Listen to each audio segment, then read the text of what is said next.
Ladies and gentlemen, Sir Ken Robinson. Well, thank you, Graham, and please accept the hug as it was intended. Actually, I've been following some of the conference on the live feed. I think it's been great. So first thing I want to do is offer congratulations to Graham and all the people at Learning Without Frontiers for putting together a great event. I mean, I think it's a real coup to have Noam Chomsky with you, and Ray Kurzweil and all the other great speakers you've had. Of course, it's all been leading up to this moment, as you can imagine. And so I'm very pleased to be able to give a kind of few closing thoughts. What is it now? It's 9 o'clock in the morning here in Los Angeles. And earlier I was having a cup of tea and some toast, listening to Francis Gilbert, who I thought was fantastic. Francis, if you're still in the room, I thought that was a great presentation. And one of the things I wanted to underline is that this revolution of which you're speaking over the past few days has been building up for a very long time. It's not new, it's an incremental process. It's been being fed by many different sources. And the changes that I think need to be made are already known to us. I don't think there's a mystery here. So I want to say a few words just about the background to this revolution and some principles on which we might consider moving forward. And then I think if you've still got time at your end, we might have some conversation for a few minutes before we're done. I was struck by Francis' references to the Plowden report. I trained as a teacher in 1968. That's when I started, 68 to 72. The Plowden report was the big piece of work at the time. If you haven't seen it, by the way, I recommend that you do take a look at it. There have been many wonderful reports that have been published from all kinds of sources about education. The revolution we're talking about has lots of antecedents. If you look at the whole history of progressive education or liberal education, if you look at the work of Dewey, who I know Noam Chomsky referred to yesterday, Montessori, Pestalozzi, there's a long and distinguished history of people who've been arguing against what has tended to dominate the mainstream culture of education. There have been tremendous critiques of education from sociology, from political theory, from philosophy. I started out my career in, is it a career? I don't know. I think career means to be speeding out of control as well, doesn't it? So I've also been careering for quite a long time. But I started out in drama and theatre in education. And part of my interest in the doctoral thesis I wrote was to trace the history of drama in schools. And it seemed to me self-evident that what drama offered at its best in education was central to the purposes of education. It offered collaborative work, group work. It offered opportunities for kids to use their imaginations, to express feelings, and to explore the relationship of feelings to ideas. It offered opportunities to learn about cultural histories and traditions. And it offered opportunities for the whole community of a school to come together at various points. I'm not confusing classroom drama with performance, but performance always seemed to me to be an important part of it. So I was tracing the history of drama in schools. In part, that was what I was doing for my doctoral studies in the early 80s. But I was always also looking at what was going on in schools. And truthfully, there'd been an explosion of drama in schools, but it wasn't everywhere. There was a great book written in the 50s, published by a man who some of you, I hope, will know, called Peter Slade, who was one of the founders of what he called child drama. Franz Zizek, previous to Peter Slade, had written a book called Child Art that was published in the 40s. But you can go back much further than that, into the 18th and 19th centuries, to trace some of the origins of the progressive movement in schools, of which drama and other art disciplines were sometimes a part. Not always, but sometimes a part. But there's always been a struggle, this is the point I want to make, between forms of education that focus on the whole child, which recognize that learning is essentially personal and should engage all the talents of our students, and it should engage their feelings and their values and their sense of community. There's always been a struggle between that conception of education and the tendencies of governments to want to control and test education as a public utility. So a lot of my work, I found over the years, has been to try and encourage a conversation between three sorts of domains. Between practice, a lot of my work has been rooted in practice, in school-based initiatives, school-based reforms and so on.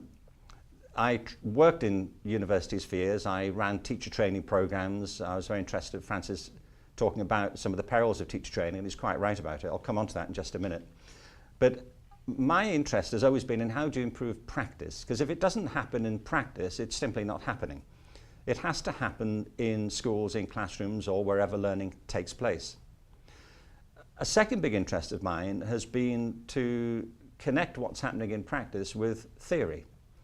There's a lot to be gained from the theories of education, particularly in sociology, psychology, now of course in neuroscience.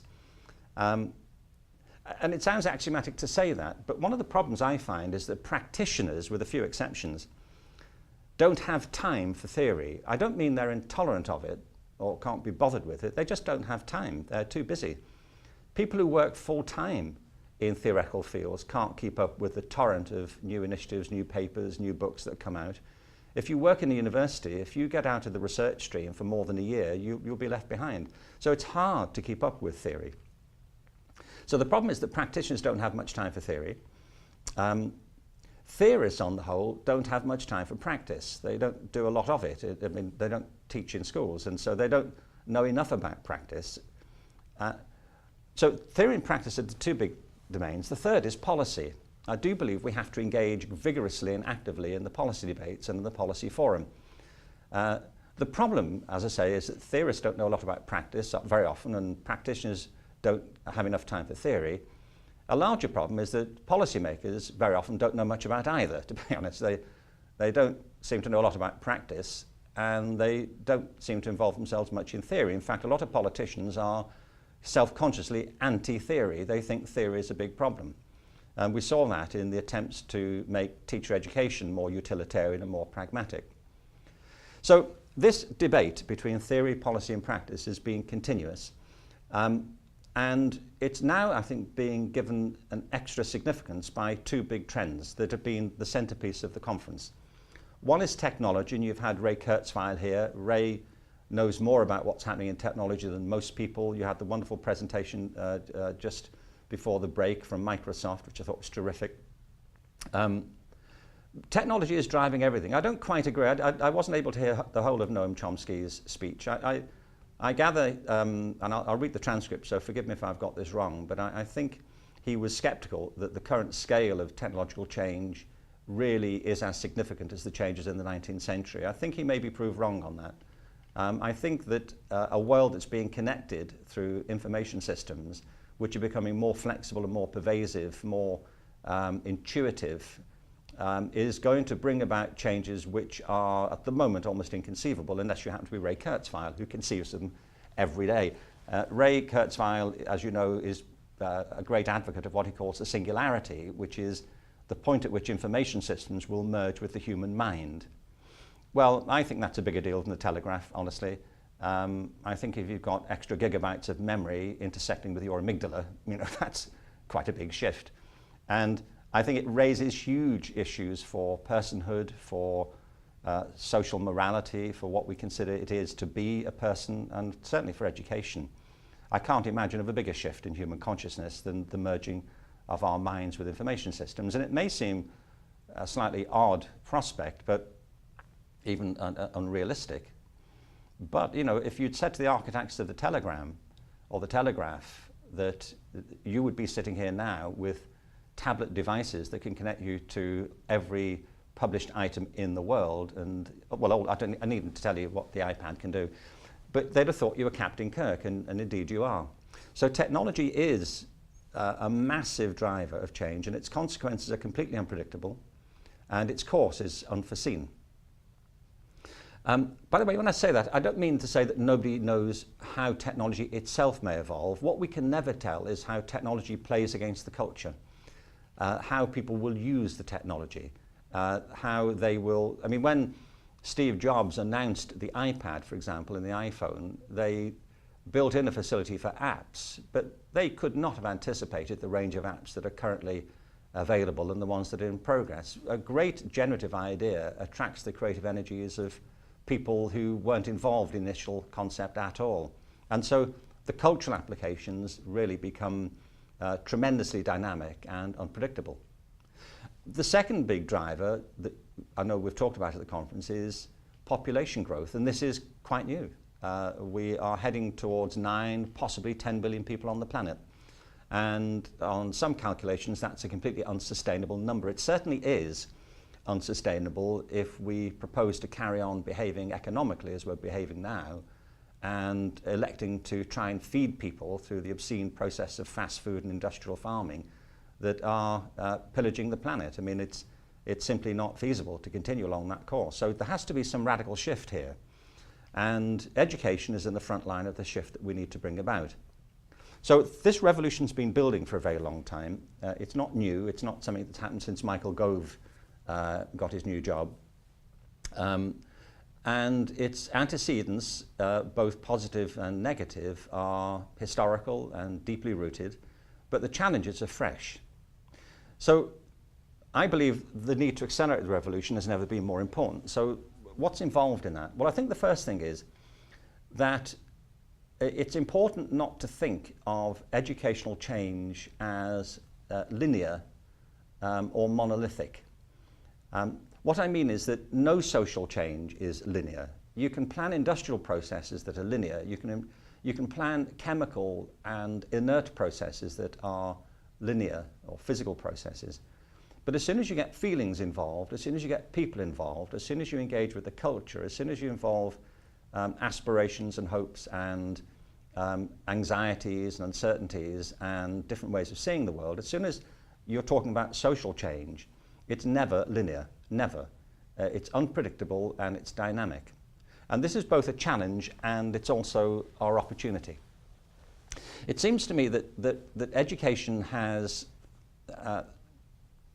very clear purposes. I mean, I taught in universities for a long time and worked in them, and I know in the philosophy of education we can develop entire semesters on the aims of education, so I don't mean to minimize the complexities, but I'm going to, because we need some agenda to work from. There are at least these purposes to education, which I think we should agree on. The first of them is economic. There was certainly a time in the history of progressive education where philosophers and others didn't want to talk about what were referred to as extrinsic aims in education. That education should be seen as an intrinsic good of benefit purely in terms of the people who are involved in it. And we shouldn't sully it with any sense of social utilitarianism. Well, it's a naive view, I think. I think the raw truth for most of us is that we assume that if we get better educated, if we get educated at all, that we'll be in a better place than otherwise to find work, to be economically engaged, economically productive. And certainly it's one of the reasons that countries invest huge amounts of money in systems of public education. The assumption is that if they do that, they'll become economically more buoyant and more sustainable. Education does have very clear economic purposes. It doesn't mean that the purposes of education are only economic, but they are also economic. And you see the truth of that in the ideology of education all the time. It's evident in the hierarchy of disciplines. It's why the arts are at the bottom and why maths and science are towards the top, because they're thought to be more useful. They're not, but that's the ideology. It's also evident in the, I think, ridiculously negative division that's made between academic and vocational programs. Certainly I grew up in the system that was dominated by this idea that there are some courses that are academic, which are for smart, clever people, and you don't need to take my word for that. Years ago, if you passed the 11+, which was largely a test of academic ability, you went to a grammar school, and if you went to a grammar school, you'd get to a decent university, and failing all that, you might take a vocational program. That's still pretty much in the cultural DNA of education, or for politicians very often, that there's a qualitative difference between academic and vocational. It seems to me the most ridiculous misconception, but it's one that we have to deal with. But it's part of the economic agenda of education that we need to engage with. Now, the challenge to me is that new technologies and what Tom Friedman would call the flattening of the economies around the world mean that the economic agenda is completely different from the one that dominated the birth of public education in the 19th century. We need new sorts of education to meet these new economic circumstances. So the economic argument is powerfully on the side of a revolution, and I don't think we should shrink away from the economic argument. We should embrace it because it actually supports the changes that I think we need to make for the other two parts of the agenda. The second big theme for education is cultural. Education is one of the principal ways that we aim to pass on the cultural genes of our communities, to transmit our values, our beliefs, and our traditions and heritage. And that's not a bad thing. It seems to me that we suffer a great deal by forgetting the past. I liked Francis' phrase earlier of sort of collective amnesia. It's true. I think the less engaged we are in the past and knowing how we came to be this way, the less capable we are of facing the future. It's the old maxim, if we forget the past, we're constantly condemned to relive it. So the cultural traditions are very important. Of course, they're contested, and we need to think about what should constitute the proper basis of that. But it's an agenda that we need to engage with fully and properly. And it's one, by the way, in which the arts and humanities have a very central role. What is true, I think, is that our cultural agendas now have to be global and not just local. They have to be international, not national, because we live in the world that's increasingly complex, partly through the efforts of new technology, and a world that's increasingly intertwined. So the cultural agenda is profound. And the third one is personal. And I leave it to the end because it's the most important. It's something, it seems to me, that politicians of all parties too often forget. Education is, in the end, inevitably personal. When the Plowden report talked in the 60s about child-centered education, it seemed to me to be a completely unnecessary expression, because I thought, well, what else could it be? If you want students to learn, you have to engage them. Any teacher will tell you that. The problem, of course, is that if education becomes dominated by external aims and impersonal testing, then learners become disengaged and teachers become anxious and fraught in the center of this rather tense relationship. And that's, I think, increasingly what's going on. But the agendas of personalizing education, of engaging with cultural complexity and shifting economic purposes, I think we could, at least I hope, agree on as the central core of what the revolution ought to address. The thing I just want to get to, though, is this, that there's often a tendency for people who work in education to believe there's nothing they can do. And I think the message of the conference ought to be there is everything you can do at whatever level that you operate. Politicians of all parties, and I live in America now and I can tell it's the case here, do have strong vested interests in education. They impose views and systems and cultures on education. It's what Gramsci would have called cultural hegemony. And you see it evidently in education. There is an attempt to impose a particular view of social values and of economic purposes on education, and then to support it with particularly regimes of standardized testing to try and to find if there's a way of making these aims kind of universally applicable and testable.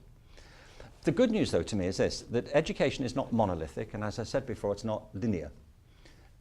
Education is much more what's sometimes called a complex adaptive system. That really just means is that it's a system with many elements, many moving parts, many sometimes confluent and sometimes conflicting forces. It's like a vortex. It's not like an undisturbed canal. It's In many ways, it's like the open ocean. There are lots of forces and counter-forces that run through education, and if you teach, you are one of them, and perhaps one of the primary ones. Everyone's agendas are in play in education, whether you're a politician, a student, a parent, or a teacher, or a school superintendent, or a CEO. There have been numerous attempts to impose cultures on education, but the culture itself is too complicated to simply give in to it. There is inertia in the system, there is optimism, there's hope in the system, and all these things have to be taken into account. If politicians could control education, they would have done it before now. Actually, they can't, because the system doesn't quite work that way. So I think it's important to recognize that the revolution that we're discussing, as well as being urgent, is in process, and it won't come from the top. Revolutions never come from the top. They always come from the bottom. They come from grassroots movements of people doing what they think is the right thing in their current situation, but being part of a larger process of social change and connecting with others who are moving in the same direction. And the new technologies give us every opportunity to do exactly that. There are some principles, and I just want to end on this. I think some principles that we might observe here. The first is that education will only work now and in the future if it is personalised. And we might talk more about what that really means, but we do have the tools now to contour education to every single student in the system. The technologies of gaming provide for that, but they're not the only ones. That the whole ethic, really, and drive of information systems is that you can personalize them to your own uses and your own interests. We never had that before. Secondly, we do have to customize education to the individual communities where it's actually taking place. I think this is really important, that for any given student, the education system is not what happens in the committee rooms in Westminster or in the committee rooms of our local authorities. The education system for any given student is the school they go to. That's it. Or in the classrooms they sit in. If you're a teacher, you are the education system. If you're a school head teacher, you're the education system for those kids. So you can change the world of education for them immediately if you choose to. And I think if enough of us do that, that adds up to a social movement. And that is what a revolution is in the end. So let me just give you these few principles to summarize some of the conversations I think that have been taking place. There are at least these bits of education we need to attend to: the curriculum, learning, teaching and learning, and assessment. There are others, but just in the time available, let me contrast something. I think we need to accelerate the shift in the curriculum from subjects to disciplines. The current coalition government seems to be very keen on subjects. It always amazes me that politicians believe the best form of education for everyone is the one they had. And I always think this is a rather risky process, to hold yourself up as the best example you can think of the fruits of education. But there is a drive currently in the UK to push back, as I understand it, to a narrow conception of subjects. Chemistry is not a subject, maths is not a subject, history is certainly not a subject. A much better word for the components of a curriculum, or the elements or the domains, I believe, is discipline, because a discipline isn't just propositional knowledge, it's about skills and processes and procedures. Mathematicians will tell you that. A mathematician isn't just learning information, they're learning skills and process like a musician is or like a dancer is. So I think we should support a shift from subjects to disciplines, and it's not trivial to say that, because it supports a second shift, which is from seeing knowledge as being static to seeing it as dynamic. The human mind is intensely fertile, and human communities are intensely creative when they're allowed to be. Knowledge is evolving at the most extraordinary exponential rate. It is a dynamic process. What schools are often encouraged to do is to stop the world so it can be taught. And it can't be stopped. We have to engage with the flow of knowledge and with the evolution of understanding. And we therefore need forms of curricula which are open and dynamic, and not based on a narrow view of 10 subjects. The second area of teaching and learning seems to me absolutely critical. The heart of education is teaching. And there are no schools that are better than the teachers who work in them. There aren't. But we do need to move, I think, in two directions. One is from education being seen as a solitary activity to one that's seen as a collaborative activity or a collaborative process. You know, we'd still teach children in groups, but too rarely do we teach them as groups. And if we know anything about learning, it's that we learn from each other. We learn from collaboration. We learn from other people's encouragement or their challenging us. Outside of education, most activities are like that. But inside schools, we've become atomized. And of course, the emphasis on standardized testing tends to make it worse. It's one of the reasons I was so great an advocate for drama, because it's essentially a collaborative learning process. And making that shift, I think, from a process that's solitary to collaborative also supports a move from seeing education as being passive to one that's active. And you'll find that in the mainstream of progressive education as far back as you care to go, that active learning always trumps passive reception of information.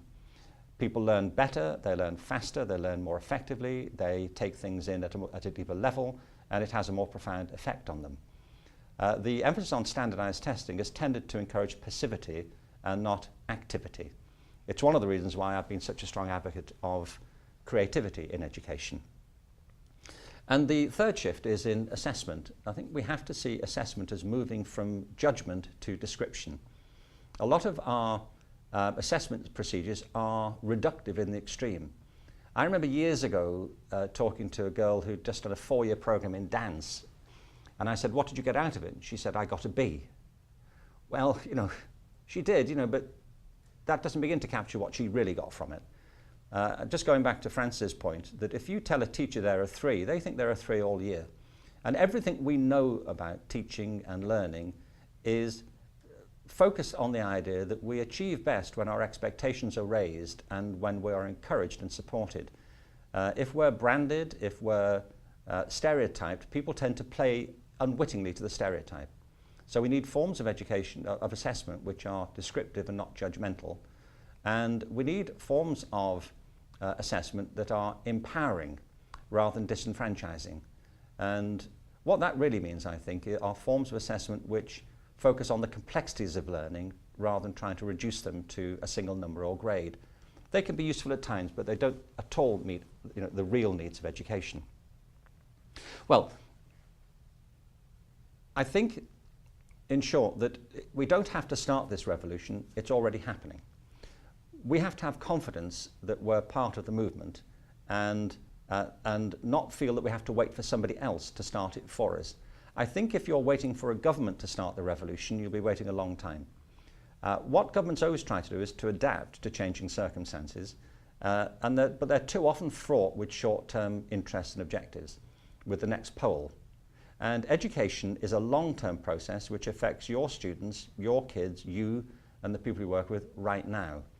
And it's therefore important, I think, to take hope from the fact that the situation isn't static, it's moving forward. And we need to be part, as we've often said, of the solution for the revolution and not part of the problem.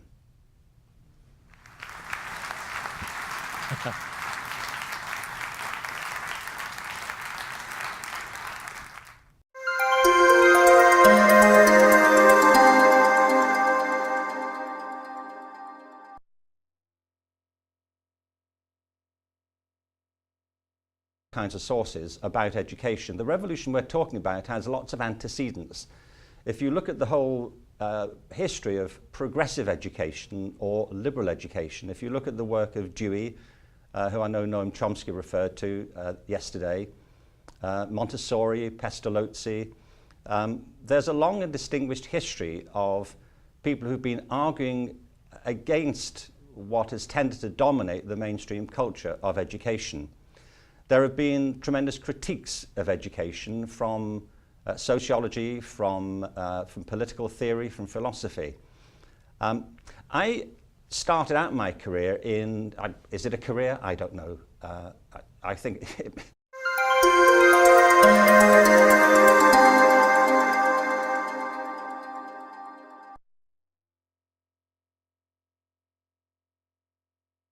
Ladies and gentlemen, Sir Ken Robinson. Well, thank you, Graham, and please accept the hug as it was intended.